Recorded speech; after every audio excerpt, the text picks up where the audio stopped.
Queridos, como é um livro mais difícil, eu vou falar logo, nós vamos meditar no livro de Tito. Então você vai precisar de tempo, quem vai folhear, né, para achar o texto. Então eu já estou dando já a referência para você achar.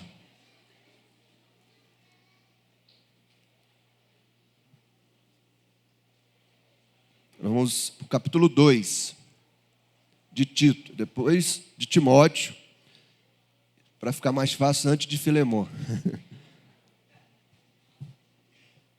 Queridos, nós vamos tratar hoje de um tema muito importante. Vamos falar sobre a graça do Senhor. E nós vamos ver, quando nós recebemos a graça, nós vamos ler o capítulo 2, versículo 11 e 12, de Tito. O que acontece em nossas vidas. E eu já quero de início dizer que as nossas vidas, ela é transformada. E a transformação de nossas vidas comprova o recebimento da graça do Senhor. Eu já diante disso digo para você que se você recebeu a graça do Senhor, é impossível não ter a sua vida transformada. Uma coisa está ligada à outra, uma coisa é requisito da outra, uma coisa é pré-requisito da outra. Então, quando nós recebemos a graça nos transforma. E o texto diz que a graça, ela é salvadora. Em Efésios fala sobre isso. Pela graça sois salvos. Então, a graça, ela se revela salvadora. A graça é de Deus sobre as nossas vidas. E ai de nós, se não fosse a graça do Senhor. Estaríamos perdidos. Ai de nós. Todos acharam, então, o texto? Tito, capítulo 2, versículo 11 e versículo 12. Posso ler? Amém? Amém. Vamos ler então. Diz assim a palavra de Deus. São dois versículos só. Porquanto a graça de Deus se manifestou salvadora a todos os homens, educando-nos para que, renegadas a impiedade e as paixões mundanas, ou seja, mudança, vivamos no presente século de forma sensata, justa e piedosa. Amém, queridos? Glória a Deus. O texto é profundo, né? Curve sua cabeça, feche seus olhos, por favor. Senhor, muito obrigado pela porção do Senhor lida nesta hora. Obrigado a Deus pelo texto. E nós pedimos, abra a nossa mente, dê-nos entendimento da sua palavra e fale conosco, ó Pai. Que a graça do Senhor se manifeste nessa noite aqui, neste lugar, nesta igreja. Que possamos ser transformados pela tua graça. Em nome de Jesus, ó Deus. Amém e amém. Glória a Deus, queridos. Irmãos, como eu disse, a graça de Deus, ela se revelou a todos os homens, a toda a humanidade, e ela se revelou de uma forma benéfica, porque ela trouxe salvação. A graça se revelou de forma salvadora a todos os homens. E quando a graça de Deus se revela à humanidade, ela ensina, ela educa. É como se fosse uma escola da graça. E o primeiro ponto é que ela transforma nossas vidas. O texto é bem claro dizendo, renegadas as impiedades e as paixões mundanas, nós vivemos de forma sensata, justa e piedosa. Então isso abre um leque, quando nós lemos o texto bíblico, isso abre um leque de tal forma de que você começa a entender um pouco do amor de Deus. Porque Deus amou esse mundo de tal maneira, porque Ele revelou essa graça, porque Ele quis salvar a humanidade, e porque essa graça é transformadora, e porque quando nós recebemos, nós temos contato com a graça de Deus, ela nos molda. Então a palavra graça, de acordo com o significado, ela revela uma ideia de favor. Favor que é dispensado ou favor que é recebido. É mercê. É dádiva, é presente. E no contexto teológico, é um favor imerecido. É um favor que não merecíamos. Por isso que eu disse, ai de nós, se não fosse a graça do Senhor. Então a graça, ela por ser um presente, por ser um favor, ela vem na sua origem grega, carens, na sua origem grega, a palavra carens, ela significa presente do Deus Altíssimo, que nós não podemos conquistar. Então, quando o autor, o texto bíblico aqui, está dizendo que essa é uma carta de Paulo direcionada a Tito. Quando Paulo está falando isso para Tito, ele está dizendo assim: a graça é um favor do Deus Altíssimo e eu e nem você, nós não podemos conquistá-la, nós não podemos comprar a graça de Deus. Então, quando Paulo diz isso, parece que dá um nervosismo, cria uma ansiedade, digamos assim, nós precisamos desse favor, nós precisamos desse presente. Em contrapartida, nós nos sentimos impotentes, porque nós não podemos conquistá-las, nós não podemos comprá-la. Mas aí eu revelo para vocês que a graça de Deus, ela é um auxílio para nossas vidas. E Deus está pronto a nos abençoar e a nos entregar o presente dele, que é a sua própria graça. Então não há motivo para desespero, não há motivo para você ficar desesperado, preocupado, ansioso, porque Deus é gracioso. E ele se revela o seu auxílio através da graça. E como que foi isso? Através do próprio Jesus Cristo, do sacrifício dele na cruz do Calvário. A expiação dele, que significa realmente expiar a sua própria vida, o sacrifício. E que, em segundo ponto, se torna a propiciação. O que é isso, pastor? É que Jesus Cristo expiou a sua própria vida, entregou a sua própria vida para nos tornar propício a ele, através da sua graça. A ideia de propiciação é que nós seríamos ilegítimos, nós não agradaríamos ao Senhor, não seríamos propício, agradável a ele. Nós éramos renegados e pelas nossas próprias forças seríamos assim. Mas quando ele morre na cruz, quando ele faz a expiação, ele nos torna propício a ele. Aí o humano, o que é limitado, o que tem pecado, o que tem dúvida, agora é propiciado pela graça e agora passa a ter acesso ao Deus poderoso.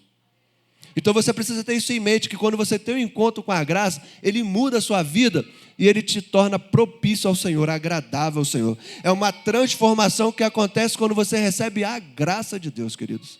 Você não consegue se tornar propício, você não consegue se tornar agradável ao Senhor de outra forma. Tanto que Paulo diz, você não consegue conquistá-la. Você não consegue comprá-la. Não importa o seu esforço, não importa a sua força, não importa o seu recurso, não importa nada que aconteça. Você só recebe a graça através do presente, através do auxílio do Deus Altíssimo sobre a sua vida. E essa graça, ela se torna propiciatória na sua própria vida. Então, aquele que tinha pecado, aquele que era errado, aquele que não podia resolver as coisas, agora tem o auxílio da graça e se torna perto de Deus. Aí em Colossenses, tem mais um texto que a gente pode acrescentar, Colossenses capítulo 1, versículo 6, Paulo escrevendo ao povo de Colosso, à igreja, ele diz assim: por todo o mundo, esse evangelho vai frutificando e crescendo, como também ocorre entre vocês, a igreja de Colosso, desde o dia em que vocês ouviram e entenderam a graça de Deus em toda a sua verdade. Colossenses 1,6. Aqui é uma exortação que Paulo faz para a igreja de Colosso. Em todo o tempo, o evangelho vai crescendo. Mas especificamente aquela igreja ia crescendo porque eles entenderam, eles receberam, eles ouviram a graça de Deus em toda a sua verdade. E aqui eu abro um parênteses, para a gente depois chegar no tópico. De que muitas pessoas aí fora, muitas igrejas, digamos assim, não têm pregado a graça de Deus em toda a sua verdade. Tem pregado a graça pela metade. Ela não tem revelado Jesus Cristo como autor e consumador de nossa fé e aquele que é o autor e destinador da sua própria graça. E aí Paulo fala que a minha graça te basta. Mas nós só podemos ter essa certeza da plenitude da graça quando nós entendemos a graça em toda a sua verdade. Quando você tem um contato com uma explicação teológica ou com uma coisa que está fora do contexto bíblico, que é explicado pela metade, querido, alguma coisa vai faltar. E aí a graça não vai ser revelada em toda a sua verdade, de uma forma que vai te alcançar. Tem muitas seitas que negam Jesus Cristo como próprio homem, que nega Jesus Cristo com a essência de Deus. Tem muita seita que nega a trindade de Deus. Tem muitas coisas, ideias teológicas que têm uma essência obscura, que o objetivo é justamente afastar as pessoas da graça de Deus, porque o inimigo ele é sujo.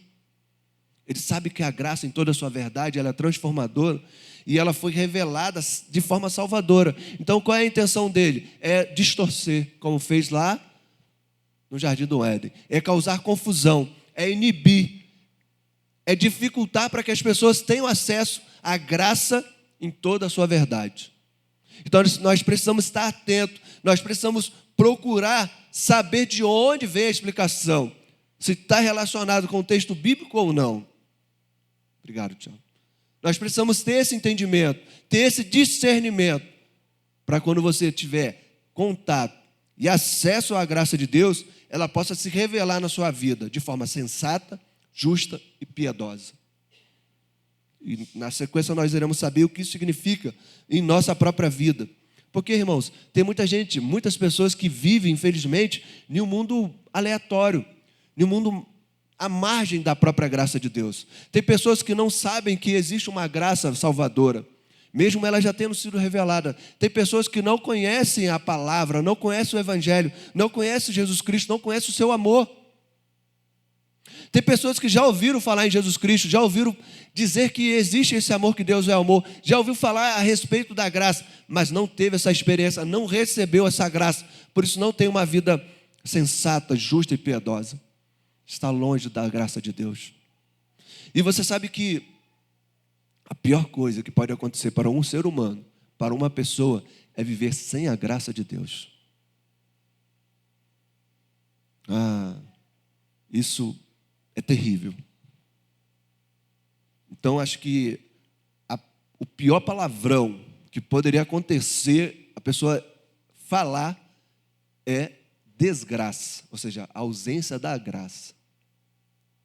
É porque isso abre um leque no mundo espiritual, porque te afasta da graça de Deus, de tudo que Deus fez, o plano que Ele fez, a nova aliança, o sacrifício dele na cruz, isso tudo se afasta da sua vida. Então, desgraça é a ausência da graça, e miserável o homem que vive sem a graça de Deus, porque a graça de Deus, ela nos salva, ela nos muda, ela nos molda, ela nos ensina, ela nos torna uma pessoa sensata, uma pessoa que faz as coisas de uma forma correta, uma pessoa justa, uma pessoa piedosa. E mais do que isso, nos salva. Porque a graça é a própria salvação. Jesus Cristo se revelou dessa forma. Então, nós não podemos conquistar pelos nossos próprios esforços, nós não podemos merecer, nós não podemos viver sem ela. Nós dependemos de Deus, nós dependemos de Jesus Cristo, da sua revelação, para que essa graça se manifeste realmente em nossas vidas e para que sejamos salvos, conforme Efésios 2:8 diz, que pela graça sois salvos, e isso por meio da fé. Isso não vem de vós, é dom de Deus. Então, querido, você pode se perguntar, diante de tudo que você falou, pastor, o que eu posso fazer para ter acesso a essa graça? É pedir para Jesus Cristo. Ele é o detentor da graça. Ele é quem é capaz de revelar a graça em sua vida, na sua família. Pode faltar recurso, pode faltar qualquer coisa, mas não pode faltar a graça do Senhor na sua casa, na sua família, na sua vida. Porque a graça é divisor de algo, é divisor de vida. Quando a graça se revela na nossa vida, na sua profundidade, é como que você se sinta abraçado pelo Senhor, se sinta acolhido pelo Espírito Santo. O Espírito Santo que é consolador, que é intercessor, que intercede por nós até com gemidos inexprimíveis. O Espírito Santo te acolhe, Ele te cuida. Você sente a graça de Deus. Pode estar uma tempestade, o barco parece que vai cair, as coisas estão batendo na sua porta, muita dificuldade, mas você está certo de uma coisa, você tem a graça de Deus. E a graça de Deus, ela te consola, ela te acolhe, ela cuida da sua vida. E a graça, quando Deus entrega, quando nós a recebemos, ela não é feita por merecimento e ela também não faz distinção de pessoas. O texto bíblico diz que a graça de Deus se manifestou salvadora a todos os homens. E homem aqui é no sentido generalizado. Não é só o homem descartando a mulher, mas é toda a humanidade. Então, o que eu quero dizer para você é o seguinte, que a graça ela não faz distinção. Deus não é um Deus que faz uma distinção das pessoas. Ele não faz acepção de pessoas. Não importa se você é rico, se você é pobre, não importa se você é mais nervoso, é mais calmo, não importa se você é branco, se você é preto, se você tem uma determinada cor, não importa.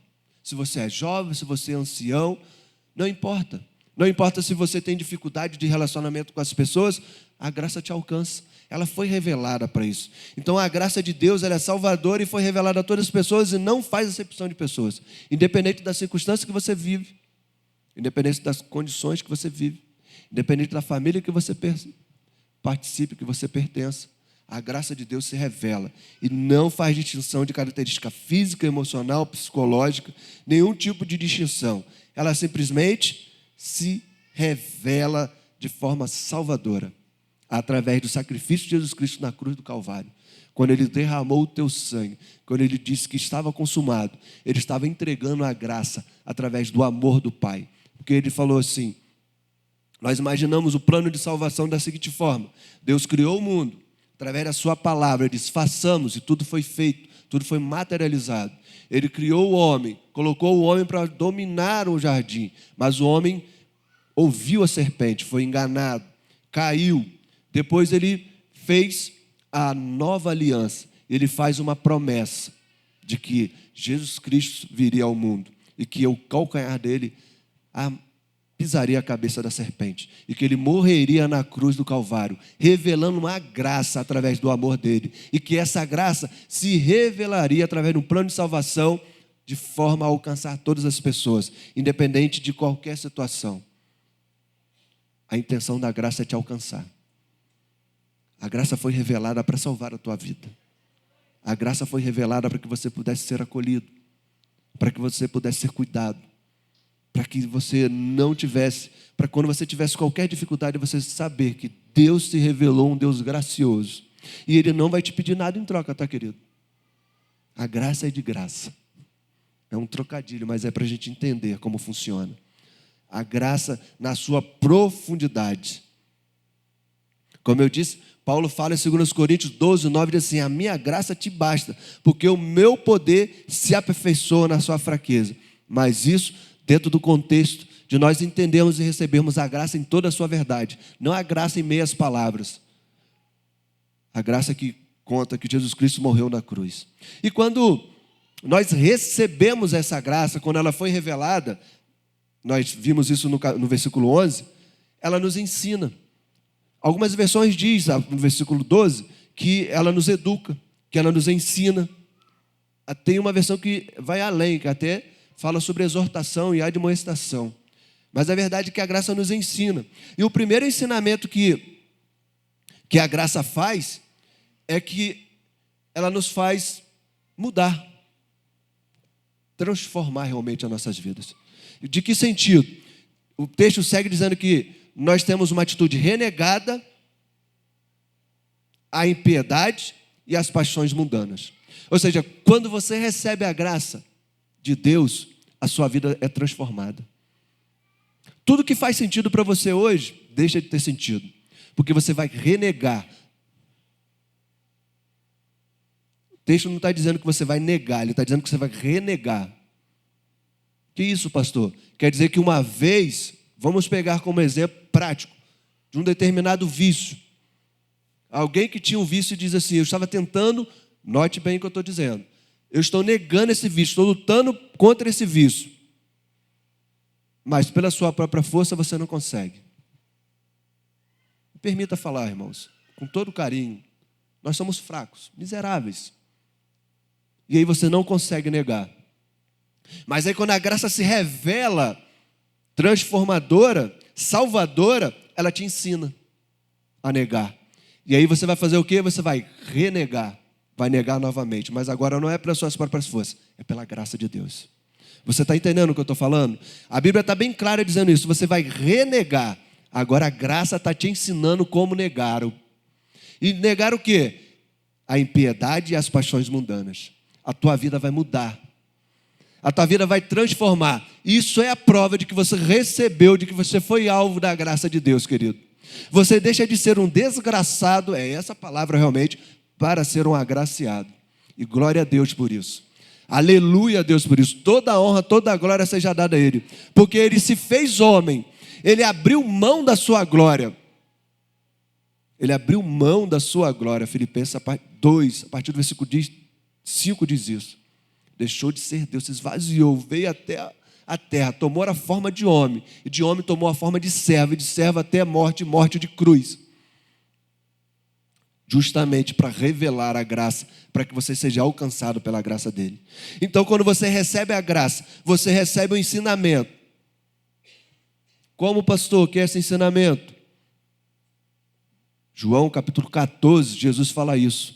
Eu vou para meu Pai, vou preparar moradas. Se assim não fosse, eu teria dito. Mas eu vou preparar e vou voltar e vou te levar para mim mesmo. Mas quando eu for, eu não vou te deixar órfão. Vou rogar ao Pai que Ele vai enviará o outro Consolador e Ele te ensinará a lembrar de todas as minhas palavras. Então é o Espírito Santo que ensina a graça de Deus, queridos. É o Espírito Santo que ministrou sobre a vida de Jesus Cristo. E é o Espírito Santo quem ministra a graça. É o Espírito Santo que vai te ensinar a lembrar todas as palavras. Ele estava dizendo isso para os discípulos. Atos 1:8 diz, fique reunido aqui em Jerusalém, até que vocês recebam poder do alto. Estava falando do Espírito Santo.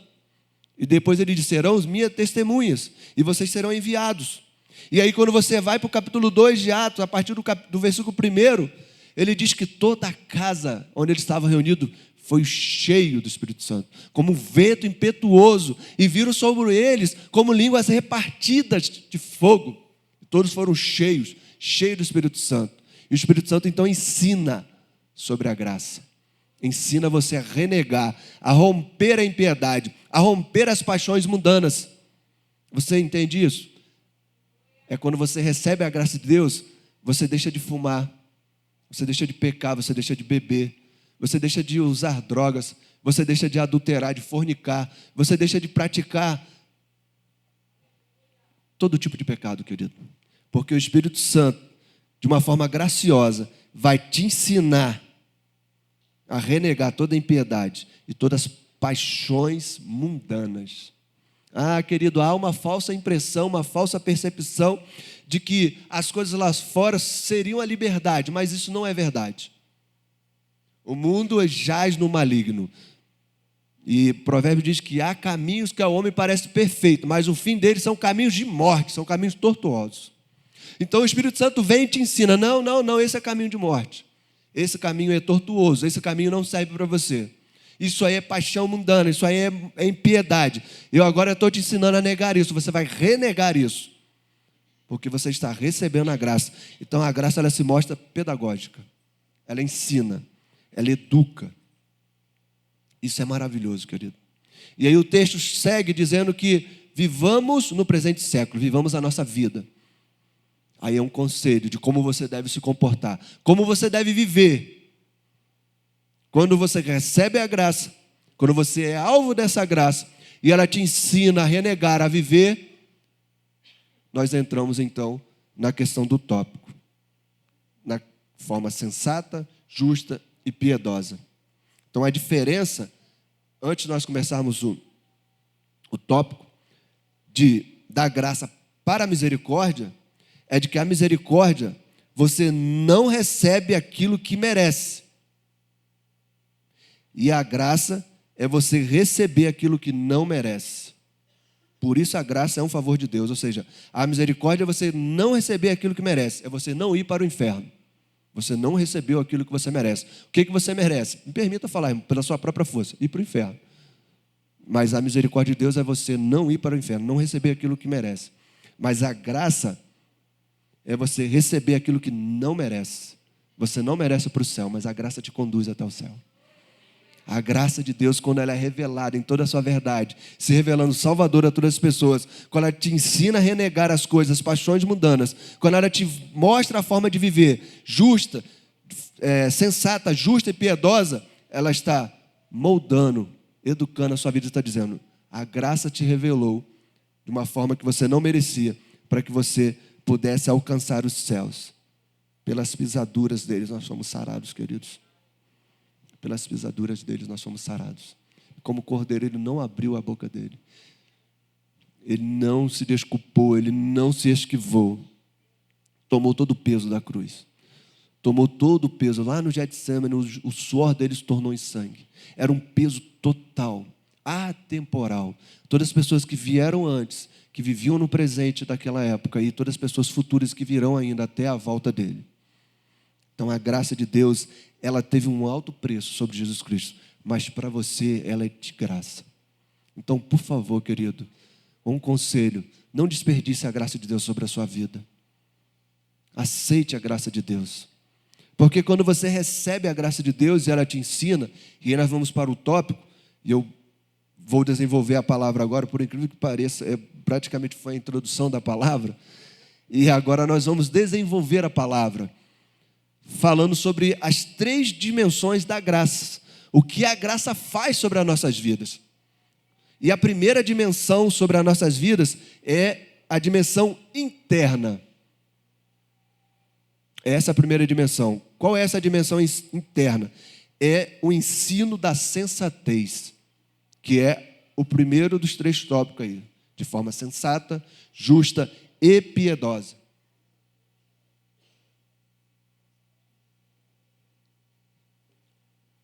Por que interna, pastor? Porque a sensatez é interna do ser humano. A sensatez. O que é ser uma pessoa sensata? Uma pessoa sensata é uma pessoa equilibrada. Uma pessoa equilibrada, uma pessoa que ao receber a graça de Deus e ter essa dimensão interna afetada, essa sensatez, ela vai ser uma pessoa que vai pensar antes de agir, que vai consultar a Deus sobre todas as coisas, principalmente antes de agir. O termo certo seria probo. Probo significa uma pessoa honesta, uma pessoa equilibrada, uma pessoa que pensa antes de agir. E olha como o Espírito Santo é maravilhoso, olha como a graça é maravilhosa, porque ela faz uma mudança radical e ela muda a pessoa internamente. Então a mudança ela é interna.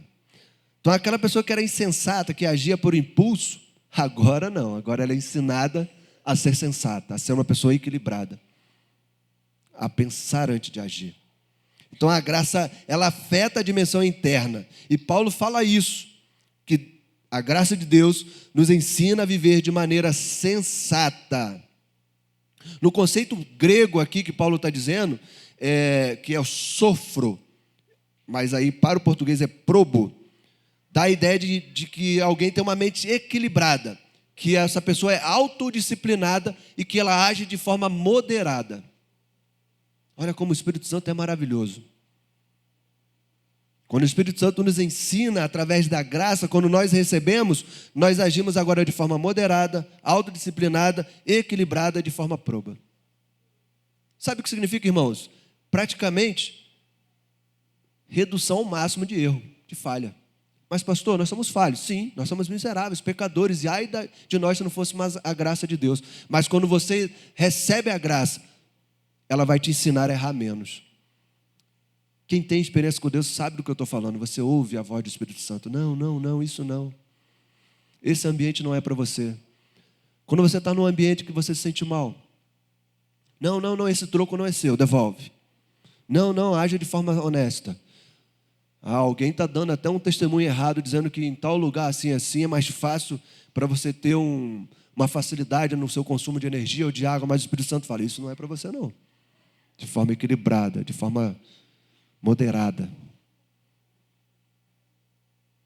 E aí o Espírito Santo ensina você a se conduzir. E por incrível que pareça, irmãos, em uma sociedade corrompida, onde as pessoas são egoístas, onde as pessoas falam ema, cada um com seus problemas, onde pouco angu, né? Caroço primeiro. Quando você é uma pessoa sensata, honesta, equilibrada, isso é discipulado. E aí as pessoas vão falar: eu quero essa graça que você tem, que te faz agir de forma correta, que te faz agir de forma sensata. E você não precisa nem falar, só precisa ser sensato, agir de forma equilibrada, pensar antes. E aí é redução ao máximo de falhas, de erro, irmãos. Então, quando você recebe a graça, você recebe o ensinamento do Espírito Santo. Você não age mais por impulso, não age mais de forma atabalhoada, de forma imprudente. Quando nós falamos de forma imprudente, nós pensamos logo em quê? Nas 10 virgens, não é isso? 5 eram prudentes e 5 eram imprudentes. Todas elas saíram para esperar o noivo. Todas elas eram amigas da noiva. Todas elas estavam ali para esperar o noivo e indicar o caminho da noiva para o noivo. Mas 5 tinham azeite de reserva e 5 não tinham. Todas elas dormiram, mas quando ouviram dizendo: lá vem o noivo, as que eram prudentes, sensatas, as que fizeram o quê? Que receberam a graça de Deus, do qual o Espírito Santo ensinava a agir de forma sensata, tiveram azeite para poder acender suas cadeias e iluminar o caminho do noivo para chegar até a noiva. Mas as insensatas, que não tinham graça, agiram de forma imprudente e não puderam participar com o noivo. Então, quando você age de forma insensata, de forma imprudente, quando você não tem a graça, você não consegue se achegar e ter uma experiência com o noivo. E o noivo é Jesus Cristo, querido. Então, haja de forma sensata, de forma prudente, para que você consiga ter azeite, para que você consiga ser preparado para isso. Provérbios 3, 21 até o versículo 24 diz assim: meu filho, guarde consigo a sensatez e o equilíbrio, não os perca de vista. Trarão vida a você e serão um enfeite para o seu pescoço. Então você seguirá o seu caminho em segurança, não tropeçará. Quando se deitar, não terá medo. O seu sono será tranquilo. Provérbios 3, de 21 a 24. A sensatez traz equilíbrio, traz segurança. Você precisa ter equilíbrio, querido. Você precisa ter domínio próprio. Você precisa receber a graça, precisa ser ensinado nesse sentido. Você precisa ter autodisciplina. Se você agir de forma insensata, se você agir por impulso, de forma imprudente, não haja mais.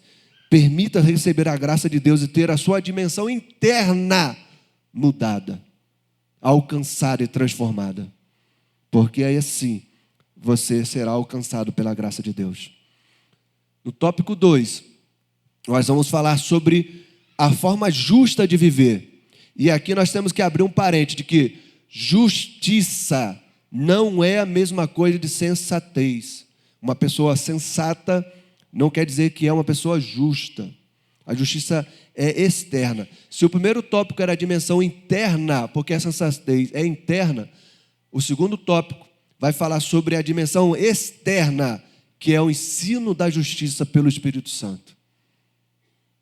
E aí é de forma externa. Então a segunda dimensão da graça é a dimensão externa. E quando o Espírito Santo nos ensina sobre isso, ele vai além de nos ensinarmos a viver uma vida sensata, porque a graça também nos ensina a viver uma vida justa. Nos ensina a viver uma vida justa. Note que agora a dimensão afetada é externa, não mais interna. Então a graça, além de afetar internamente, também nos afeta de forma externa. E de forma externa a justiça nos ensina a tratar e a lidar com as pessoas. Por isso é externo, não é o que está dentro de você, mas é o que está ao seu redor. Então, se a sensatez é o que está interno e é mais relacionado a você com o seu senso de sensatez é um pleonasmo, com o seu senso de agir, agora a dimensão externa, ela vai te ensinar a viver em contato com as pessoas, em lidar com as pessoas. O contexto que te cerca, a circunstância que te cerca, as pessoas que convivem com você, a forma como você trata as pessoas, a maneira como você fala. Então o conceito hoje de injustiça está relacionada, e muito relacionada à causa social. Ou a sociedade, de uma forma toda, ela é injusta. A própria distribuição da renda ela é injusta. A distribuição da renda per capita, a renda por cabeça, no Brasil ela já é injusta. A nossa sociedade é injusta. Há uma estimativa de que 10% tem 90% da renda e 90% vive com 10%. E que é mais injustiça do que isso? Então, a sociedade ela te molda nesse sentido, de que você estaria sendo preparado para viver numa sociedade injusta. Mas a graça, ela te ensina a viver de forma justa, a ter um elo com a justiça, porque ela se revelou salvadora dessa forma. Então nós precisamos, quando lidar com as pessoas, combater a injustiça, queridos. Nós precisamos praticar a justiça. E, como eu disse, ser justo não é muito mais do que ser honesto, é muito mais do que ser equilibrado, muito mais do que você agir de forma correta, porque a justiça vai além. E como forma para a gente entender melhor isso, nós vamos ver um pouco sobre a justiça de Deus, como Deus é justo. Nós vamos para o livro de Levítico.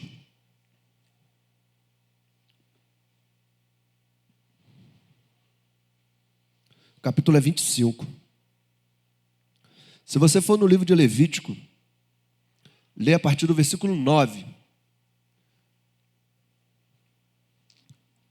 É o chamado livro da lei. E aí nós vamos ver dois tópicos nesse livro. O primeiro é o ano sabático. E o segundo é o ano do jubileu.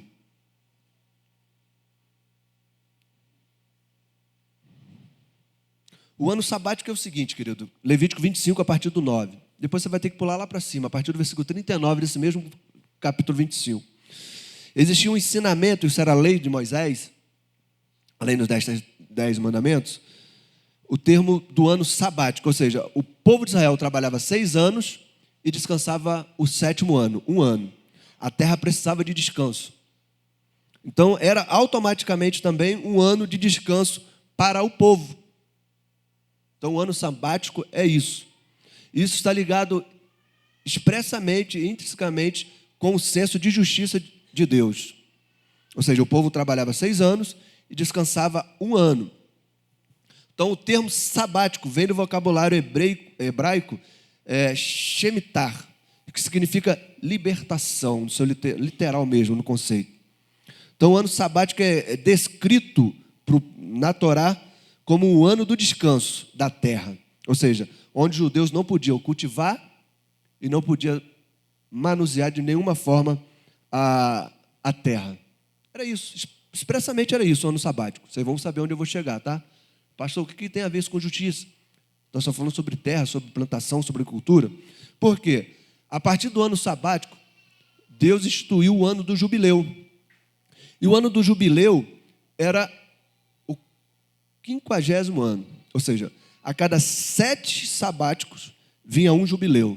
Então era 7 vezes 7, eram 49 anos. E quando chegasse nesse 50º ano, ou seja, uns 50 anos, era proclamado o ano do jubileu. Deu para entender?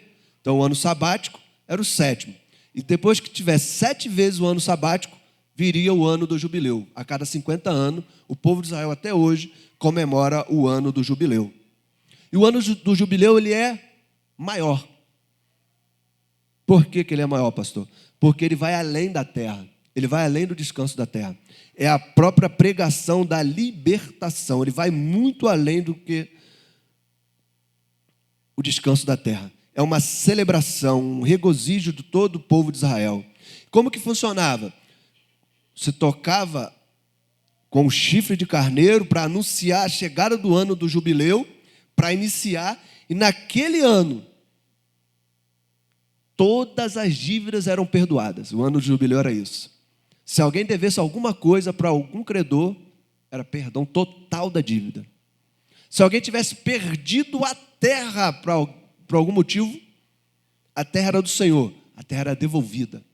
Se alguém era escravo, no ano do jubileu, era libertado, libertação total. Era o ano da justiça de Deus para o povo de Israel. Porque Deus é um Deus tão gracioso que Ele implementou o ano do jubileu para poder ser justo com o povo e agraciar o povo de Israel.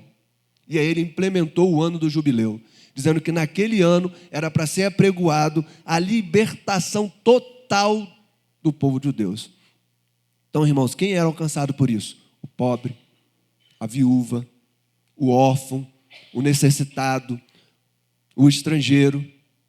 As pessoas que eram oprimidas eram agraciadas por Deus através do ano do jubileu. Isso foi tão maravilhoso que Isaías fala sobre isso. Isaías 61, versículo 1 e 2 diz assim: o Espírito do Senhor Deus está sobre mim, porque o Senhor me ungiu para pregar boas novas aos mansos, enviou-me a restaurar os contritos de coração, a proclamar a liberdade aos cativos e a abertura da prisão aos presos, a pregoar o ano aceitável do Senhor, o dia da vingança do nosso Deus, e a consolar todos os tristes. Está falando sobre o ano do jubileu, sobre a justiça de Deus, sobre a libertação total, queridos. E depois disso, lá na frente, no Novo Testamento, depois de ser batizado por João Batista no Rio Jordão, Jesus saiu cheio do Espírito Santo. Ele foi levado ao deserto para ser tentado. E depois dessa tentação, depois de resistir, em virtude do Espírito Santo, que ensinou graça e ministrou na vida dele, ele vai para a Galileia e ele começa a pregar e a sua fama começa a correr em toda a região. Na seguida ele foi para Nazaré, onde foi criado. E aí ele chega, como de costume, em um sábado, ele entra naquela sinagoga, ele levanta para ler, e foi-lhe dado o livro de quem? Do profeta Isaías. Ele se coloca, Jesus Cristo Messias, na sinagoga, na sua terra, e ele começa a ler o texto que eu acabei de ler de Isaías 61, que o Espírito do Senhor estava sobre ele, que ele foi ungido para evangelizar os pobres, que ele foi enviado para curar, para quebrantar, que ele foi enviado para libertar, para pregar liberdade aos cativos, para restaurar vistas cegos, para pôr liberdade aos oprimidos, para anunciar o ano aceitável do Senhor. Quando Jesus Cristo termina de ler isso, ele diz, ele fecha o livro: hoje se cumpriu em vossos ouvidos o que diz essa escritura. Querido, se você não está entendendo o que está acontecendo aqui, Jesus Cristo está se proclamando o ano do jubileu, ele está se proclamando o ano aceitável, ele está se proclamando a própria justiça de Deus, aquele que liberta, aquele que faz enxergar, aquele que dá alívio para os oprimidos, aquele que anuncia o ano aceitável do Senhor.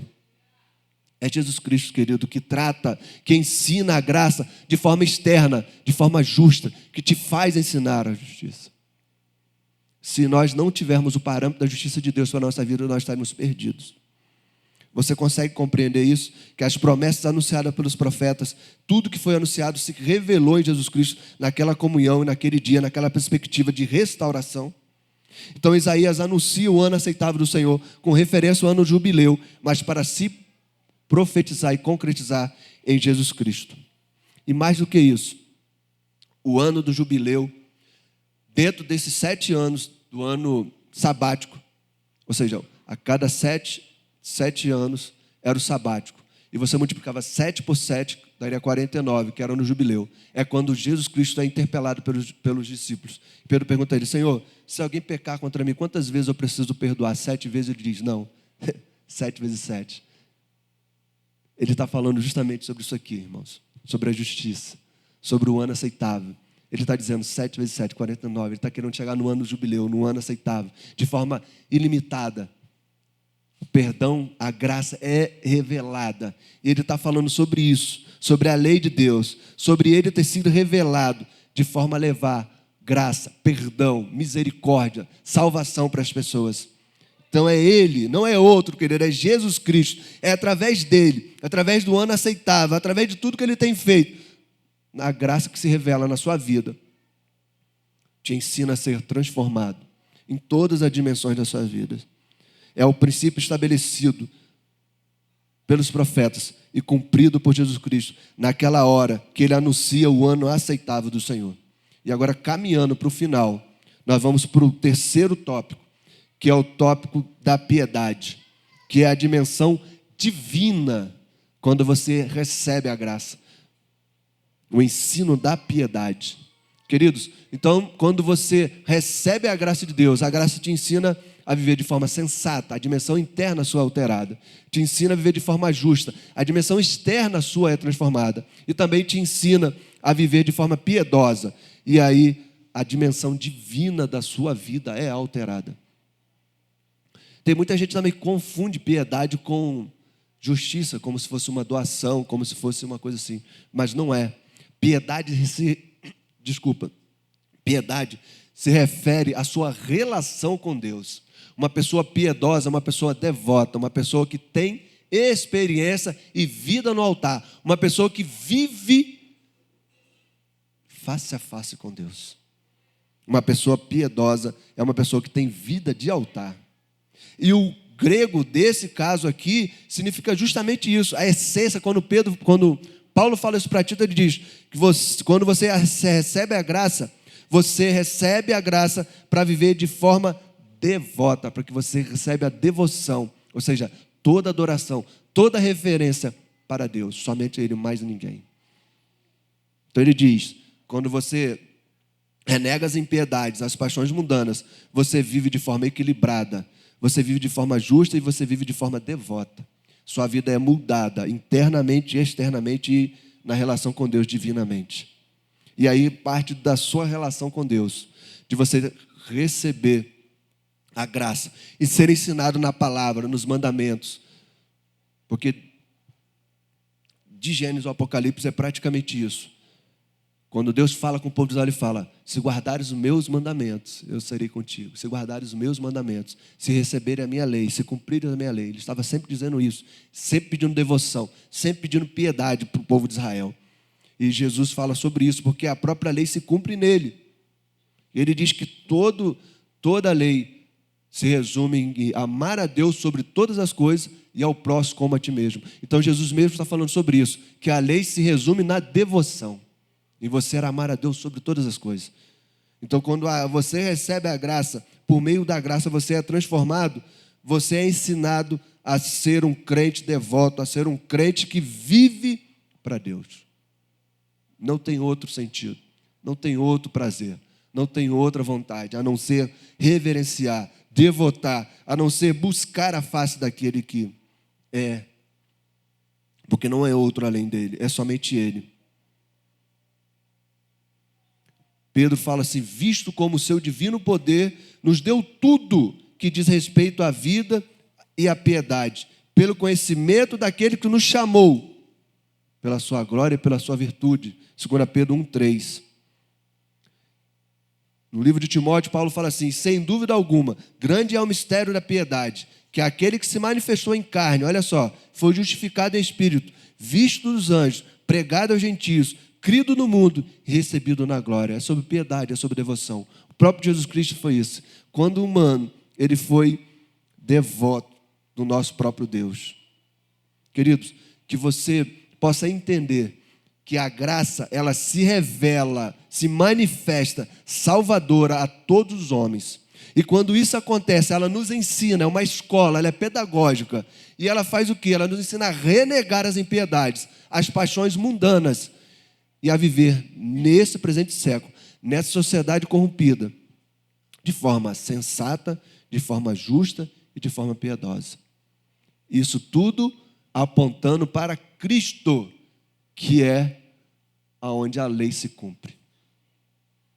Então que você possa nessa noite receber a graça de Deus na sua profundidade, em toda a sua verdade, para que a sua vida seja toda ela transformada, de forma interna, externa, na sua relação com Deus. E para que você seja salvo, querido. Essa é a meditação, essa é a palavra. E nós vamos agora, numa forma bem singela, encerrar essa meditação, para que você consiga pensar, para que você consiga meditar. Como eu tenho vivido a minha vida? Eu tenho vivido de forma sensata, equilibrada? Eu tenho sido uma pessoa imprudente? Eu tenho sido justo como Deus se revelou justo no ano do jubileu, em que se cumpriu em Jesus Cristo? Eu tenho sido um crente verdadeiro, piedoso, devoto? E se eu ainda não recebi essa graça, como que eu faço, pastor, para receber essa graça? Você precisa aceitar a Jesus Cristo como Senhor e Salvador da sua vida, porque a graça vai te ensinar, ela vai te salvar e vai te ensinar a viver e vai mudar toda a sua vida. Sabe o que é isso? É metanoia, é transformação de tudo. sua mente, seu coração. Você vai ser alterado internamente, externamente, na sua relação com Deus. E as coisas que faz sentido para você hoje, vai deixar de fazer sentido. Vai mesmo, pastor? Vai, porque a graça te ensina a renegar as paixões mundanas. Então você vai ter um novo sentido na sua vida. Qual é o novo sentido? Jesus Cristo. Jesus Cristo será o sentido da sua vida. Então curva a sua cabeça. É obrigado a fazer isso, pastor? Não. Se você quiser fazer, feche os seus olhos. Converse com Deus agora. Se você quiser fazer